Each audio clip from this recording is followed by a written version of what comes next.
Hey guys, what's up? So I picked up the Squirtle Pop today. I like it because it looks dead on the inside. Like it has no soul. Kind of like the actual Pokemon company, am I right? Bring back the National Dex! Woo!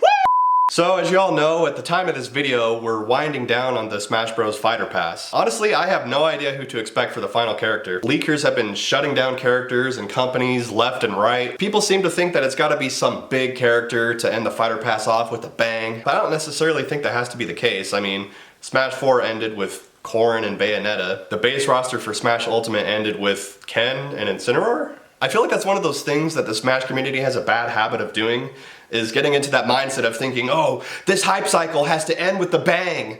And it's like, historically, that's never been the case. Don't be surprised if your expectations are the one thing that come crashing down with a bang. But anyway, that's not what I want to talk about. I just wanted to talk about what we can expect after the Fighter Pass and maybe speculate on some characters we might be able to expect. So ever since they announced that more DLC characters are coming, I think there's been kind of the debate of, will it be a Season 2 of the Fighter Pass, or will they just kind of put out characters periodically? I personally think it's going to be a Season 2 of the Fighter Pass. When they made the announcement, they phrased it in a way that made it sound like they might just periodically put out more characters.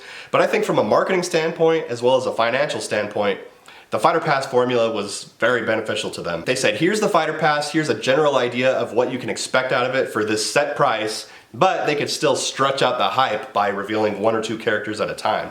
Because we all know there's no hype like Smash Bros. Hype. Oh my god! Not to mention, it would just be weird to have one Fighter Pass and then just a bunch of random other characters on the side. I feel like that would kind of give the impression that these Fighter Pass characters have more value than these characters that are just kind of over here on their own. Oh my. But yeah, I think it'll be the same setup, where it's a set of 5 characters that come with their own stage and their own set of music tracks. So, who can we expect out of the next set of characters? Well, the first wave of DLC characters started off with a bonus side character, being Piranha Plant. I think they're going to start off the second wave of DLC the same way, with a side bonus character. And what better character who just makes so much sense to fill this role, other than the boy himself, Gino. I think Nintendo have been keeping an eye on all the speculation online. I mean, look at the characters we've gotten so far in Ultimate. We got Ridley, we got Banjo, we got K. Rool. Clearly, to a degree, they're listening to us. Gino was like the last highly requested character after K. Rool, Ridley, and Banjo finally made it in. But he's always been in kind of this weird spot where it's like he's a Mario character, but he's also kind of associated with Square Enix. And being a Mario character, it's like, does he really necessarily need his own stage or set of music tracks? I mean, not to say that they can't give us a song or two after they did that with the Sans Me costume. I just think it makes so much sense. I mean, what better way to kick off the next wave of DLC characters? I mean, he's a highly requested character, but he also wouldn't have to take up one of the spots of the next wave of characters.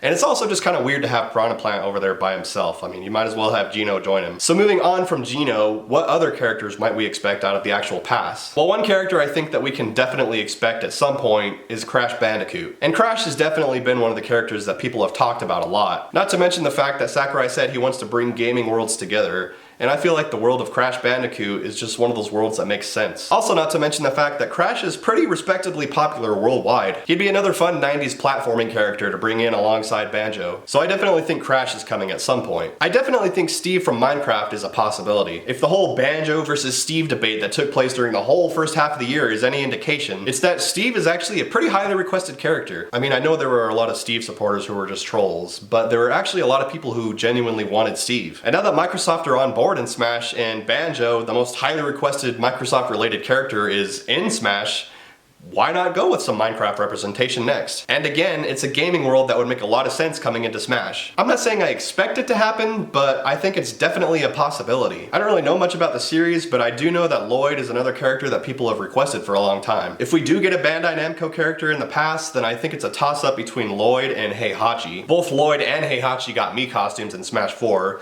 and so far they're both mysteriously missing. Supposedly Sakurai actually considered Heihachi for Smash 4, but it didn't end up happening because he couldn't figure out a way to translate his moveset into Smash. But if Sakurai can figure out things like getting Ridley into the game after saying he was too big for many years, then I think he can figure out a way to get Heihachi into Smash. So for a Bandai Namco rep, I think those two are both pretty likely. Doom Guy?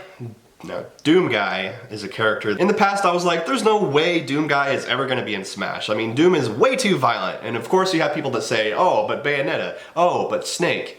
But in Doom, you're like straight up ripping people in half and like crushing their skull. That's like a whole nother level of violent. However, I have kind of warmed up to the idea a little bit when considering that they could base his inclusion off of the classic Doom games, which are not as crazy, they're a little bit more adaptable into Smash. I do think Doom Guy is a possibility, but I'm not necessarily putting all my eggs in that basket. Will we get any first-party characters? Honestly, it seems like they're leaning more into the third-party characters thing with the whole bringing gaming worlds together idea.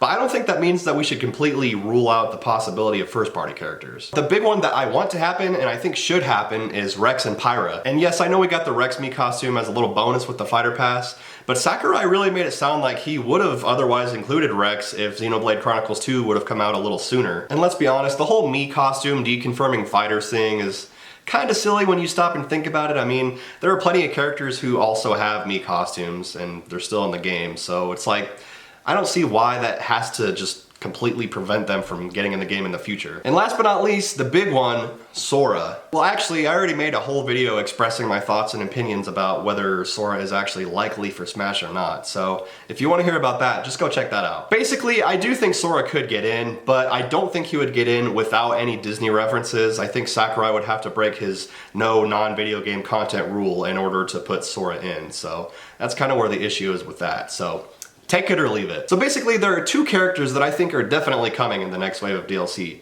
Gino being kind of the bonus Piranha Plant character of the next wave, and Crash Bandicoot. I don't know why, but just something tells me that Crash Bandicoot is gonna crash his way into Smash. As for all the other characters I talked about in this video, I think it could go one way or the other. I think they definitely may be a possibility, or they definitely might not happen at all. I mean, reminder that none of us saw Joker or Terry coming. Anyway guys, those are just my thoughts on what we might be able to expect for the next wave of Smash Bros. Ultimate DLC characters. Do you agree with me? Do you disagree with me? Who are some characters that you think we might be able to expect? Let me know in the comments section below and blah blah blah. I hate saying this stuff. Thanks for watching guys, I'll see you next time.